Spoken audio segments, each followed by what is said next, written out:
கர்த்தருக்கு ஸ்தோத்திரம். இந்த நாள் தேன்துளி நிகழ்ச்சியிலே உங்களை நான் மீண்டும் சந்திப்பதில் அதிக மகிழ்ச்சி அடைகிறேன்.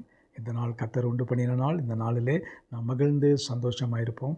கர்த்தர் இந்த நாளில் கூட யாக்கோபினுடைய சந்ததியில் அவருக்கு கொடுக்கப்பட்ட 12 பிள்ளைகளுக்குடைய காரியங்களிலே 6வது பிள்ளையை பார்க்கிறோம். இந்த 6வது மகனும் கூட கர்த்தர் அந்த இடத்துல சில்பால் என்கிறவளுக்காக பில்காலுக்கு பிறந்த குழந்தையாக அது இருக்கிறது. அது ராகேலினுடைய வேலைக்காரி.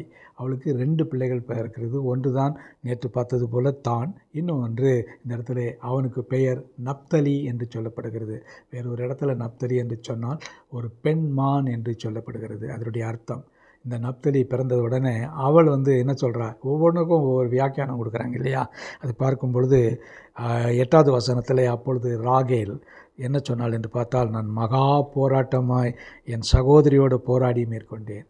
நான் வெகு போராட்டமாக போராடி, இது இருவருக்குள்ள முதல் மனைவிக்கும் 2வது மனைவிக்கும் ஏற்பட்ட போராட்டத்தில் போராடி நான் ஜெயங்கொண்டேன் என்று சொல்லி அவனுக்கு நப்தலி என்று பெயரிடுகிறார்.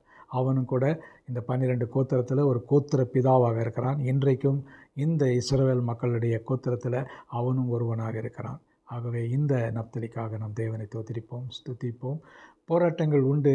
அந்த போராட்டங்கள் நல்ல போராட்டமாக என்ன என்பதை பற்றி பார்க்க என்பது, எந்த போராட்டமாக இருந்தாலும் கர்த்தர் அதை நல்ல போராட்டமாக மாற்றி நமக்கு கொடுக்க வல்லவராக இருக்கிறார். இந்த நாளில் ஆண்டவரை நோக்கி பார்ப்போம். நல்ல ஆண்டவரே, நன்றியோடு துதிக்கிறோம். ஆண்டவரே, இந்த இடத்துல ஆண்டவரே, ராகேல் சொன்னது போல் நான் போராடினேன் என்று சொல்கிறார். அந்த போராட்டத்துக்கான ஒரு பதில் கிடைத்திருக்கிறது அவளுக்கு. அதை நாங்கள் இந்த நாளிலே நினைக்கிறோம். அதற்காக உமக்கு நன்றி செலுத்துகிறோம். மீட்பர் இயேசுவின் நாமத்தில் ஜெபிக்கிறேன் நல்ல பிதாவே. ஆமேன், ஆமேன்.